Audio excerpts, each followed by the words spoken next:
Hey, good afternoon, everybody. It is June 16th, 2025. We are in the Old Testament book of Proverbs. We are going to read Proverbs chapter 11 and 12 today, so kind of an extended passage.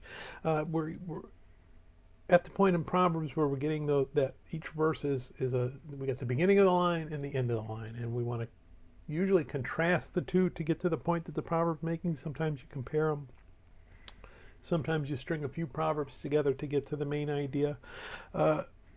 Things that we're looking at in Proverbs, there's three kinds of people that they're talking to. The foolish, they know right from wrong, they're going to do wrong. They're going to be disobedient to God.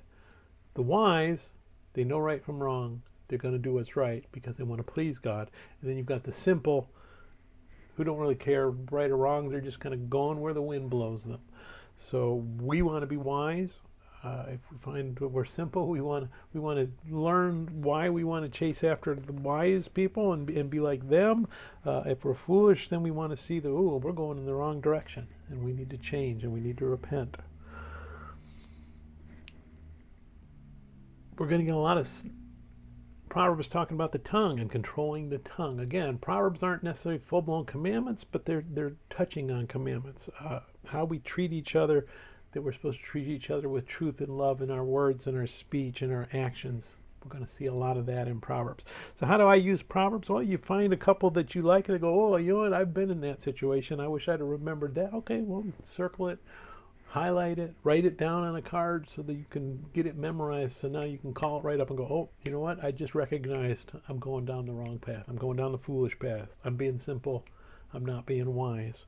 Let me correct and get on the right path. And that's one of the things they tell us that wise people do. When people point out that we're going in the wrong direction, we say, well, thank you for pointing that out to me and let me go in the right direction. We are humble, those who seek wisdom. All right, let's go ahead and we are going to read Proverbs 11 and 12. Dishonest scales are an abomination to the Lord, but a just weight is his delight. When pride comes, then comes shame, but with the humble is wisdom. The integrity of the upright will guide them, but the perversity of the unfaithful will destroy them. Riches do not profit in the day of wrath, but righteousness delivers from death. The righteousness of the blameless will direct his way aright, but the wicked will fall by his own wickedness. The righteousness of the upright will deliver them, but the unfaithful will be caught up by their lust. When a wicked man dies, his expectation will perish, and the hope of the unjust perishes. The righteous is delivered from trouble, and it comes to the wicked instead. The hypocrite with his mouth destroys his neighbor, but through knowledge the righteous will be delivered. When it goes well with the righteous, the city rejoices, and when the wicked perish, there is jubilation.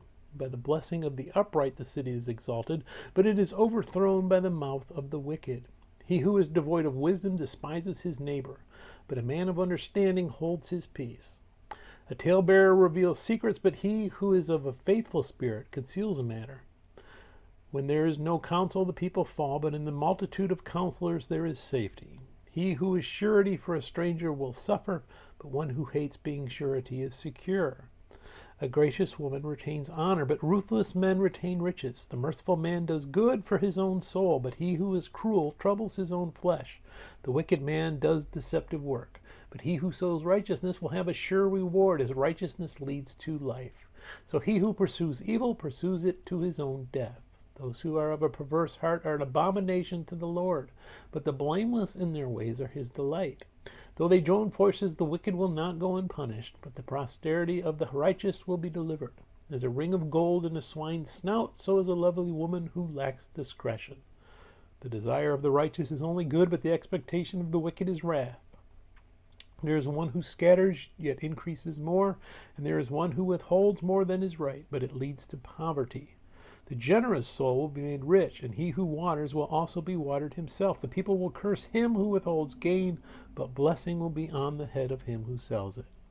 He who honestly seeks good finds favor, but trouble will come to him who seeks evil. He who trusts in his riches will fall, but the righteous will flourish like foliage. He who troubles his own house will inherit the wind, and the fool will be a servant to the wise of heart. The fruit of the righteous is a tree of life, and he who wins souls is wise. If the righteous will be recompensed on the earth, how much more the ungodly and the sinner? Whoever loves instruction loves knowledge, but he who hates correction is stupid. A good man obtains favor from the Lord, but a man of wicked intentions he will condemn. A man is not established by wickedness, but the root of the righteous cannot be moved. An excellent wife is the crown of her husband, but she who causes shame is like rottenness to his bones. The thoughts of the righteous are right, but the counsels of the wicked are deceitful. The words of the wicked are lie in wait for blood, but the mouth of the upright will deliver them. The wicked are overthrown and are no more, but the house of the righteous will stand. A man will be commended according to his wisdom, but he who is of a perverse heart will be despised. Better is the one who is slighted but has a servant than he who honors himself but lacks bread. A righteous man regards the life of his animal, but the tender mercies of the wicked are cruel. He who tills his land will be satisfied with bread, but he who follows frivolity is devoid of understanding. The wicked covet the catch of evil men, but the root of the righteousness yields fruit. The wicked is ensnared by the transgression of his lips, but the righteous will come through trouble. The man will be satisfied with good by the fruit of his mouth, and the recompense of a man's hands will be rendered to him.